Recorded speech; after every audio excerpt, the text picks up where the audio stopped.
तो आज हम एक वायरल वीडियो को डिकोड करने वाले हैं। एक ऐसी कहानी जिसमें दो क्रिएटर्स के बीच की लड़ाई एक खतरनाक आग से भरे बदले की शक्ल ले लेती है। तो चलिए सीधे कहानी में उतरते हैं। और ये कहानी देखिए किसी शांत बातचीत से शुरू नहीं होती। नहीं, इसकी शुरुआत होती है एकदम बेहिसाब कच्चे गुस्से से। तो सीन कुछ ऐसा है, माहौल में एकदम टेंशन है। जो हमारा नैरेटर है वो विक्रम नाम के एक राइवल क्रिएटर को पागलों की तरह ढूंढ रहा है और उसका गुस्सा वो तो साफ साफ दिख रहा है। लेकिन ये गुस्सा आया कहां से? देखिए, ये कोई बेवजह का गुस्सा नहीं है। असल में ये एक सीधा रिएक्शन है एक कीमती चीज पर हुए हमले का। और बात सिर्फ एक कार की नहीं है। जिस तरह की भाषा का इस्तेमाल हो रहा है उससे ये एकदम साफ है कि ये मामला अब बहुत ज़्यादा पर्सनल हो चुका है, एक व्यक्तिगत लड़ाई बन चुकी है। तो अब कहानी आगे बढ़ती है। नैरेटर ये तय करता है कि भाई सिर्फ बदला लेना काफ़ी नहीं होगा, नहीं, इसको एक तमाशा बनाना पड़ेगा। और यहीं पर यह शब्द बार बार आता है, ठंडक। हमारी गाड़ी के शीशे तोड़ के ठंडक मिली, अच्छा तो अब हम उनकी गाड़ी जला के ठंडक लेंगे। ये ठंडक ही समझिए इस पूरे ड्रामे का इमोशनल गोल बन जाता है। ये सिर्फ आराम नहीं है, ये बदला पूरा होने वाली तसल्ली है। और इस बदले का हथियार क्या है? एक जेसीबी। ऑर्डर दिया जाता है, जेसीबी बुला रे। अब प्लान ये है कि एक गाड़ी को जमीन से बाहर निकाला जाएगा। कहते हैं कि ये गाड़ी विक्रम की है, जिसे पहले ही किसी और स्टंट के लिए दफना दिया गया था। और ये तो कमाल ही है, यहां लड़ाई एंगल पर आ गई है। मतलब विक्रम ने गाड़ी तोड़ी और कहा ये एंगल लो, तो जवाब में कहा जा रहा है अच्छा अब हम दिखाते हैं कि असली एंगल क्या होता है।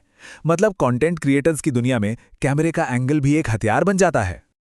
लेकिन रुकिए, क्लाइमैक्स से ठीक पहले कहानी एक बड़ा ही अजीब, एक परफॉर्मेटिव मोड़ लेती है।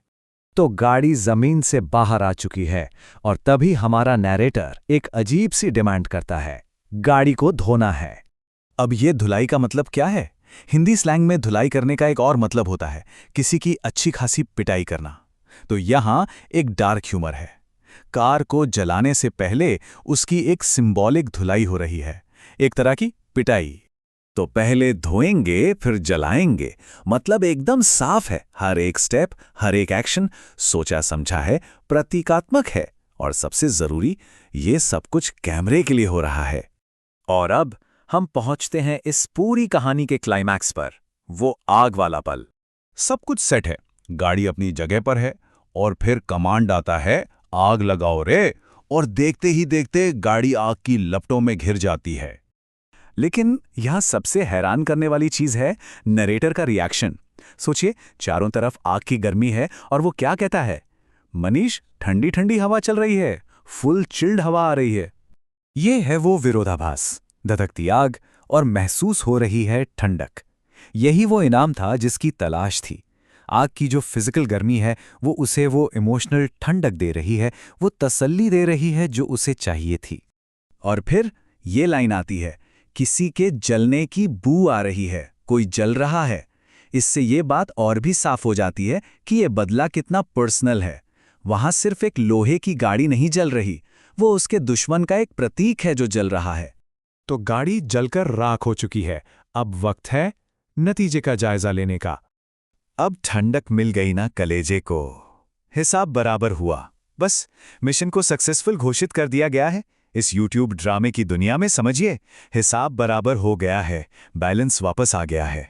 तो इस पूरे तमाशे से हम क्या समझते हैं? यही कि बदला एक इमोशनल गोल यानी ठंडक के लिए लिया गया। सारे एक्शन सिंबॉलिक थे, दिखावे के लिए थे। पूरी घटना को कंटेंट की तरह फ्रेम किया गया, एंगल याद है ना? और बर्बादी को इंसाफ पाने का एक तरीका दिखाया गया। मतलब ये एक ऐसा चक्कर है जहां पर्सनल लड़ाई और कंटेंट बनाना एक दूसरे में पूरी तरह से उलझ चुके हैं। और ये सब हमें एक बड़े सवाल पर लाके छोड़ देता है, जब बदला ही कंटेंट बन जाए तो फिर परफॉर्मेंस कहां खत्म होती है और असलियत कहां से शुरू होती है? एक ऐसी दुनिया में जहां झगड़ों को भी बेचा जाता है, वहां सच्ची भावना और सोची समझी एक्टिंग के बीच की लाइन बहुत बहुत धुंधली हो जाती है।